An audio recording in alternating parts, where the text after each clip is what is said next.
Welcome in, ladies and gentlemen, to MBR, or as we like to call it around here, Nothing But Rants, the show where I find topics that I'm oddly passionate about and I pontificate upon them. These are not hot takes, but rather takes that I'm hot about.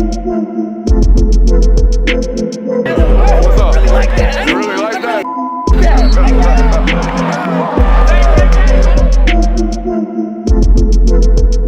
Let's shut up and grind some tape. What is up, ladies and gentlemen? Welcome into the Film Guide Network on a fabulous whatever day it is. However, whenever you found this, we appreciate you for being here. I want to tell you right now, if you're new to this network, if you have just found us due to the algorithm, if luckily YouTube has placed us in front of you, I really hope you do enjoy this. This is a film study on the biggest game coming up this weekend. Oklahoma, Tennessee, Josh Heupel returning back to Norman. A lot of thoughts and observations and comments and things said about this Tennessee offense over the last several years, right? Oh, air raid. Ooh, they like to throw the football. Ooh, watch out for the quarterback. There's a lot of things that you got to do well to stop this Tennessee offense, most of which, believe it or not, revolve with stopping the run. Okay, so I'm really excited to show you this, but I think there are three keys to being able to stop a Tennessee offense. And by the way, not a lot of teams have been able to do it since Josh Heupel's been over there. Number one, you got to be able to stop the run with light boxes. I'm going to explain that to you today, okay? It requires really big physical people on the lines of scrimmage on your defensive side of the football, okay? So that's first and foremost. You have to be able to stop the run with light boxes. Number two, and probably the most important in terms of keeping things in front, you've got to be able to cover vertically. They don't exactly dink and dunk in this offense, okay? That's not what they're processed to do or designed to do. They're trying to take shots. So you best be comfy playing the ball in the air. I'm talking about being able to find it, track it, locate it, make a play on it. Defensive backs have got to be able to be comfortable covering the football vertically. And number three, perhaps the most important, we talked about having big people, being able to stop the run with light box counts, but you got to be able to run. You got to have a lot of team speed to be able to stop this Tennessee offense. They make you cover the full 53 and a half. All right, the full width of the field is occupied and stressed at all times by this Tennessee offense. Super excited to break this down for you. We're going to be taking a look at the Oklahoma defense. Hey, do they have what it takes, what it's required to be able to stop this Tennessee offense? I think first and foremost, we ought to take a look, Jonathan, at a defense that's done something very successfully, and that stopped this Tennessee offense over the last 3 years. The only team to do it and consistently do it, ironically enough, it's Georgia, right? How has Georgia done it? We'll take a look at it right here. All right, we got a saying. I mean, the microphone right here. We got a saying around here, even though we do more talk analysis than anybody in the country. We do 8 hours. We do 8 hours of live content Monday through Thursday right here on the network, 8 o'clock to 10 o'clock, Eastern time. So we do a lot of talking around here. But we got a saying around here, when it comes to football season and when it comes to these types of episodes, it's time to shut up and grind the tape. All right, let's take a look at it. Talked about these light boxes, okay? What do I mean? You got to be able to have big boys. Big boys up in that box, all right, ready to play a 3 down front, 4 down front, doesn't matter. We can't dedicate too many bodies to the box. They've got 5 bodies dedicated to stopping this run right now with a little bit of an overhang over here, but in terms of their outside linebacker that still got pass responsibilities. All right, we're not going to watch this tape, but I just wanted to show you this has kind of been how Georgia has lined up against these guys in years past. And guess what? All of these dudes out here, all of these defensive backs, you have 0 run responsibilities today. We have got to be able to stop this run with these guys in the box. Check this out, guys. Nobody really hanging out in the middle of the field ready to add in run support. If we give up a gasher right now in the middle of the field as a defense, it might be to the gate. And by the way, it was to start this football game. They gave up a 75-yard rush because of something like this. Defensive back traveling over, paying attention to the running or the passing game. Boom, we give up a hitter. We don't fit the run gap properly. We give up 74 to the door. All right, that's how it happens against this Tennessee defense. We have got to be comfortable stopping the run with, again, a light box. Guys, they've got 5 for our 5, okay? They've got those 5 offensive linemen plus a ball carrier, and this year, their quarterback's willing and enabled runner. So that's what I mean when I'm talking about light boxes. They have more people dedicated to being able to run the ball successfully than we do as defensive players. We've got to be able to play 2 for 1, right? Our defensive line's got to be able to take 2 guys and be able to hold up at the point without giving up, rush and contain. All right, here we go. Let's take a look at what Oklahoma has done to start the football season defensively. Now, we know all about Venables' defense, Jonathan. We've been studying Clemson for a long, long time. All right, and Clemson hasn't really changed much of their identity defensively, because why would you? This dude does it really, really well. All right, so schematically, you know you're going to be really, really sound. But here's what I'm going to tell you right now. This almost serves us no purpose in terms of studying this right here. And here's what I'm talking about. You ain't going to be able to do this. I'm going to tell you right now, you are not going to be able to do this. They have way too many bodies dedicated to stopping the run right now. All right, so just off of an alignment and assignment purposes, I'm going to show you a little bit later. They bump into a look I think they're going to play against Tennessee. All right, but you can't dedicate this many bodies to stopping the run at any point against Tennessee. They're going to be going over your head top right now. All right, they're going to be going over you and often throwing the football. All right, look at this nickel kind of creeping into the box with his eyes in on the box. I just showed you we can't dedicate those 5 or 6 defensive backs anywhere near stopping the run. These big boys in the middle got to be able to do it by themselves. Now, here's the great news for Oklahoma fans watching this right now. I legitimately think Oklahoma might be the biggest defense in the SEC.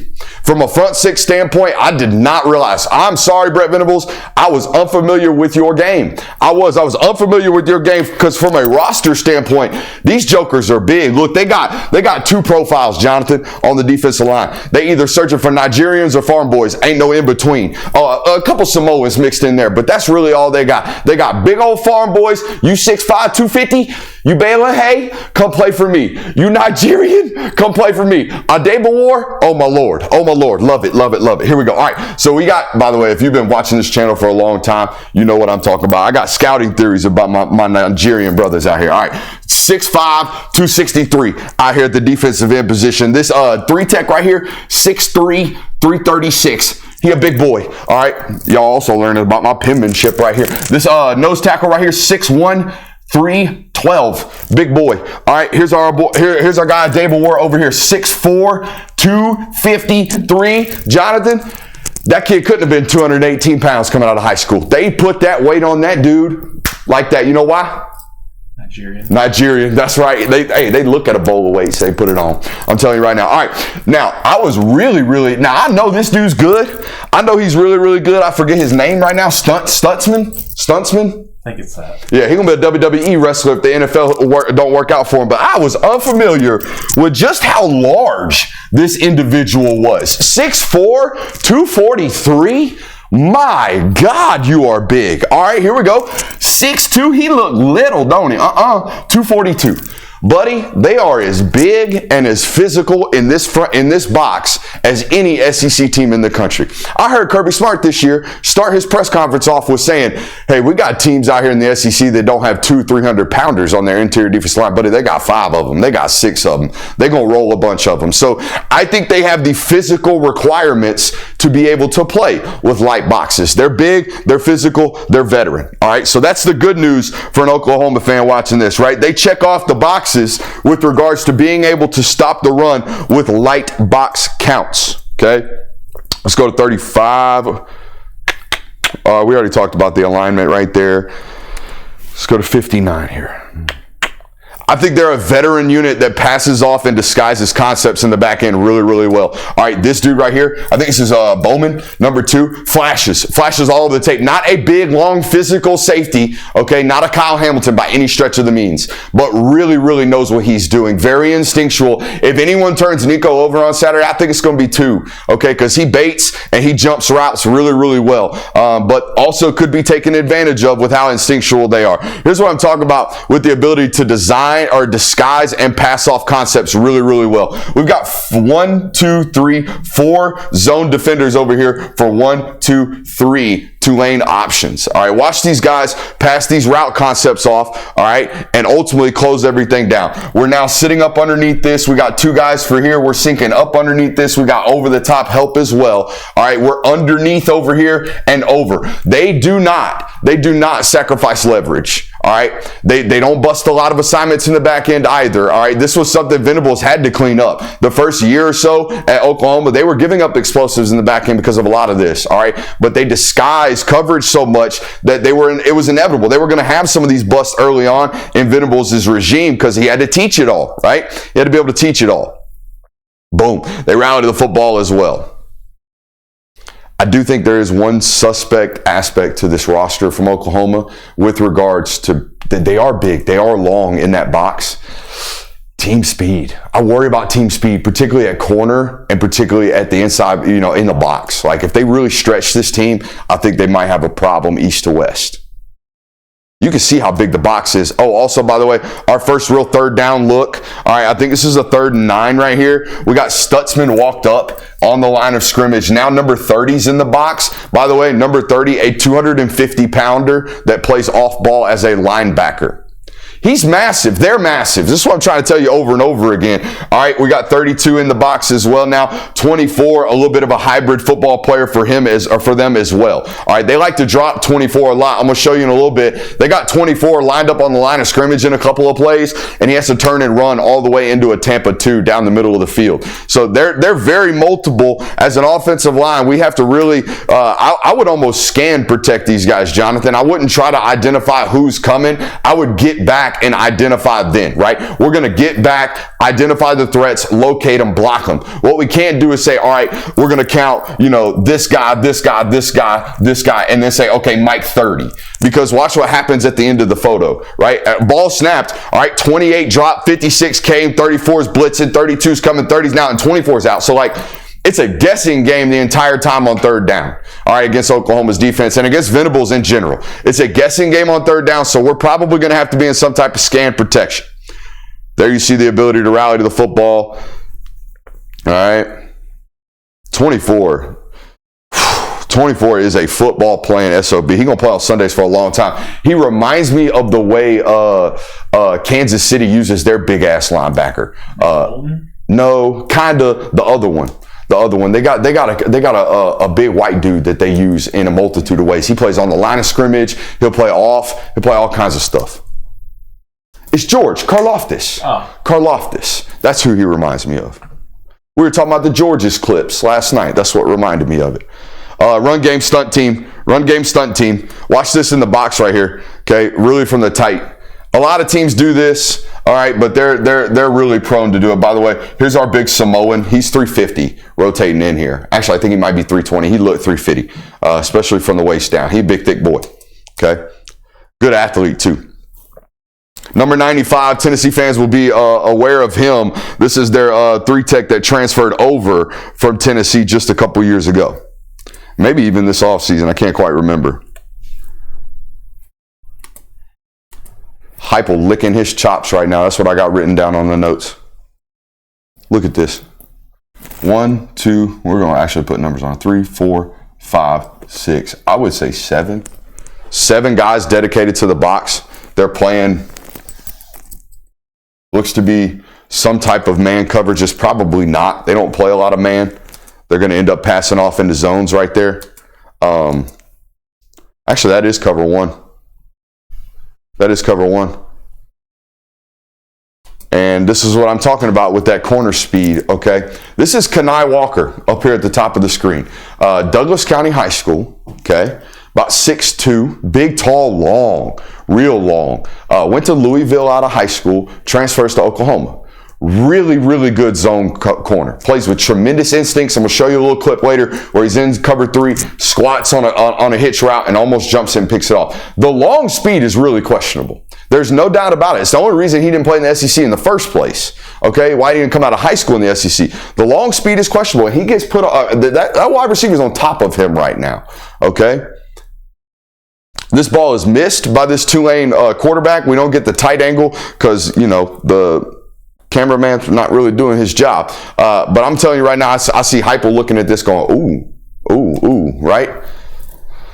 Told you it's a passing game built off of deep shots, deep overs, a lot of choice options. Okay, they're trying to maximize the output every time they put it in the air. There's another run game stunt right there from Oklahoma. Okay, another run game stunt. I would be very, very cautious of doing this against Tennessee.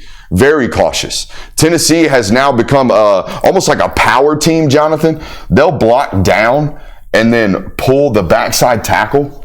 All right. And it really, really causes conflict for teams that want to be stunt-based. Because I'm telling you right now, watch how this would open up. Watch this defensive tackle as he goes to stunt over here. Watch what would happen if we just had all down blocks right here.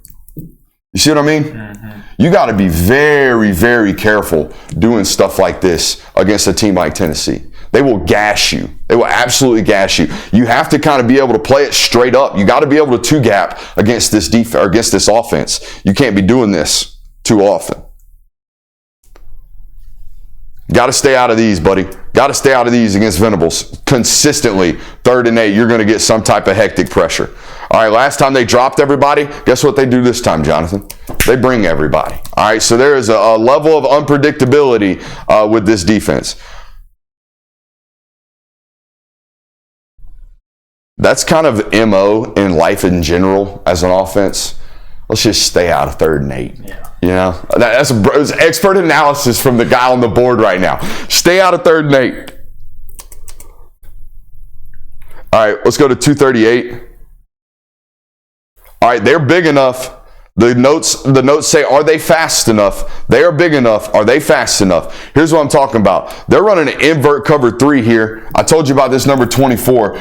They look like they got middle of the field open right now. That's what it looks like. At the snap, they're going to roll these guys down into hooks. They're going to turn this guy and run him to the middle of the field. Can you consistently do this stuff against a Tennessee offense? I don't know. I know you're big enough to stop the run. Are you fast enough in the back end to consistently do this type of stuff? Or are you going to have to play it a little bit more vanilla as a defensive coordinator, which is not your MO? I just told you they want to be as complex as possible. They want to disguise as much as possible. Can you run well enough to be doing this in the SEC or particularly against Tennessee? I'm fine with the SEC. The SEC stuff gets overblown. This particular matchup requires a lot of speed, and this is a prime example, okay? We got a ball carrier with the ball behind the line of scrimmage right now. We got players, HDMI cord, come on now.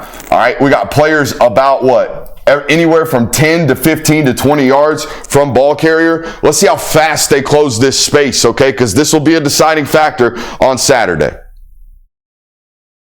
I see a 19-yard gain. That's what I see. I see a 19-yard gain, all right? And apart from the guy who makes the tackle, safety takes a really bad angle, or this linebacker takes a really bad angle that's ultimately playing safety, okay? This guy actually runs him down. Team speed, gotta have it. Gotta have it. They end up getting off the field right here on 3rd and 20, but they give up a 19-yard completion on what is essentially a wide receiver screen, okay? Great play by 3, good effort, rallying to the football. My first question of the team speed was more about the decision of coverage here to roll into an inverted 3 with a 245-pound, 250-pound linebacker running middle of the field. I like 24. I do.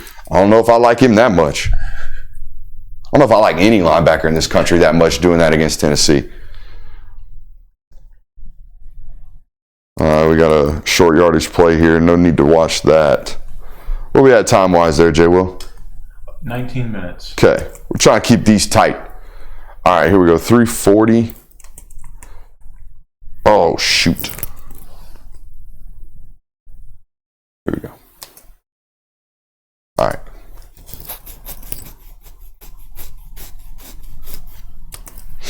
I think personally, to beat Tennessee, this picture can only have 5 bodies in it.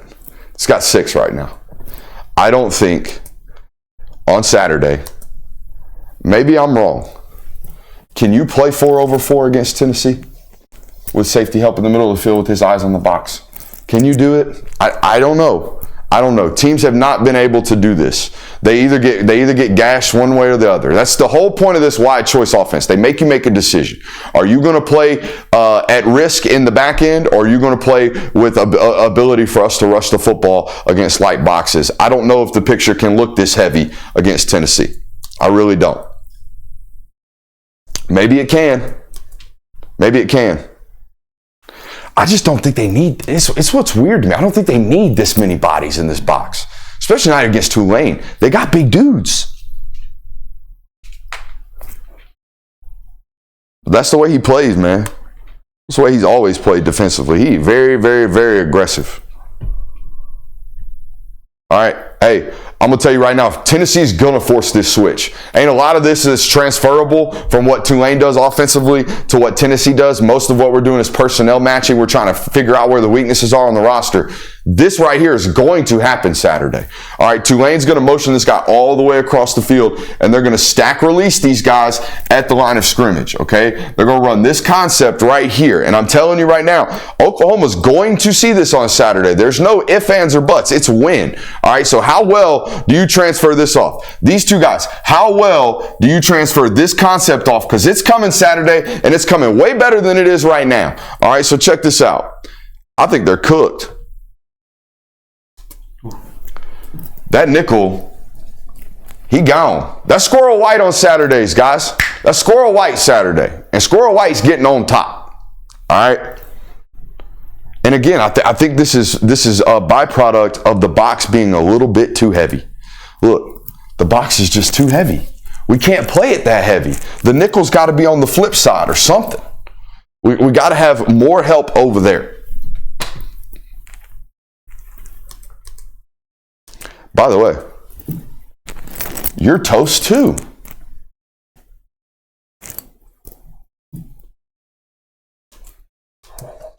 Yeah, whoa, is right.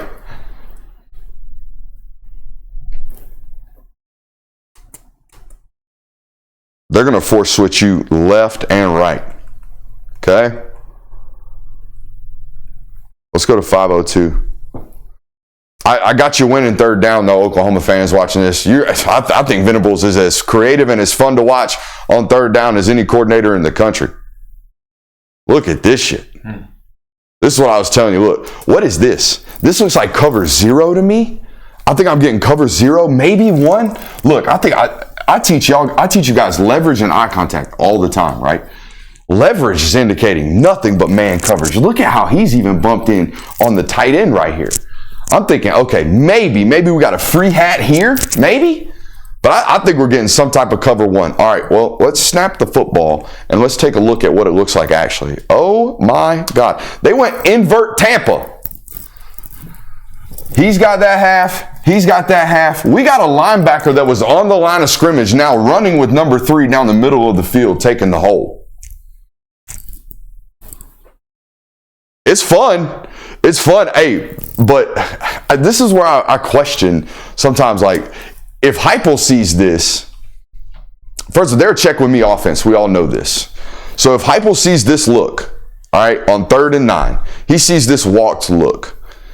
You think he's audibling to something like this with that number 3 receiver? Because I think he is. I think we're probably getting some type of version of this. You know, some concept like that out of this look. And that's, by the way, it's a man beater and a zone beater. If we get pressure, like if this number 3 sees this and the field opens now, let's shallow the route just a little bit. That's the whole point of being a wide choice offense. We give wide receivers choices. Okay. I think we immediately give some type of check here and we give the route concept to really stress this guy. Because I don't think whoever's running that hole is going to be able to run with our guys. So part of me looks at this as an analyst and goes, wow, that would be really, really hard for a young quarterback, right? All the mixed coverage, all the disguise, that's a lot of traps available for a young quarterback. And then the other part of me looks at it and goes, ooh, Heupel probably would attack a lot of this, right? So I'm really caught in between this. I think what ultimately happens Saturday, Jonathan, I think Tennessee not necessarily struggles to run the football, but Tennessee, this is a football team in Tennessee that just rushed for 456. It ain't going to be that on Saturday. I think Oklahoma's going to have the ability to stop the run But I don't know if they're going to be able to limit these explosives in the pass.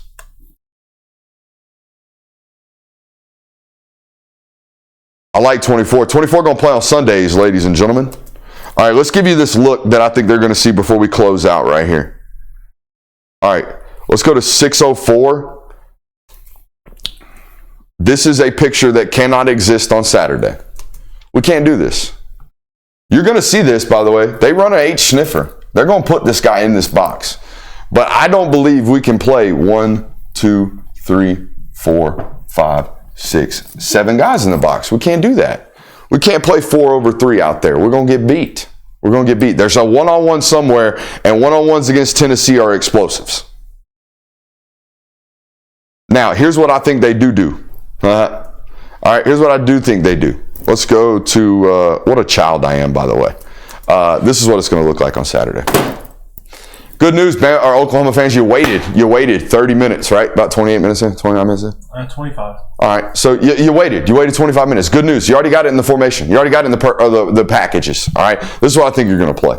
You're going to play a 3 down front. You're going to bump these 3 really, really big, long, athletic linebackers over here, and we're going to play a bunch of zone coverage. All right, this is how I would play this this offense. Okay, we're going to provide safety help with this corner. We're also going to provide a little bit of underneath help. All of these guys are run key first, all right? And then we can get back out and play the pass afterwards, all right? Everybody else, if you're not these 5 guys, matter of fact, I would take this nickel out of it. All right, I wouldn't even give him his eyes. I'd take these 5, they play the run. Everybody else, you are dedicated to stopping the pass. Everybody else, you are paying attention to what's happening to you right here in front. All right? That's how I would play it. And you can see from the back end, guys, they're still big enough. They're still thick enough to be able to play this type of style of defense. Look at the end zone cut. They got big enough weight. They got big enough dudes, man. This still looks like a really tough running assignment for any SEC offense, in my opinion. All right, because this is 260, I think is what we said. 6'4", 260 is, I think is what my Cowboy brother weighs. This is 312 right here, and this is a good 330. We're plenty big. We're plenty big to 2 gap in there. By the way, plenty big and athletic to run and cover while also being able to cover the run gaps right here. I think this is what you got to do if you're Oklahoma's offense or Oklahoma's defense. Jonathan, we're not rolling cameras. If I were a gambling man, I would take Tennessee over on passing yardage. If I were an Oklahoma fan, I would pray that we were able to turn them over. Okay. I would really, really be worried about being able to run. All right, with this team vertically. I think they're going to throw the ball pretty deep. All right. I hope you guys enjoyed that. If you watched this for the first time today, make sure you hit that thumbs up button and do me a favor, okay? Because the algorithm can only do so much. Share this to your friends. If you're an Oklahoma fan or a Tennessee fan, you watch this and go, damn, this guy knows some ball. Send it to some friends. We're trying to share this ball knowledge with everybody else. Appreciate you guys. Love you. See you.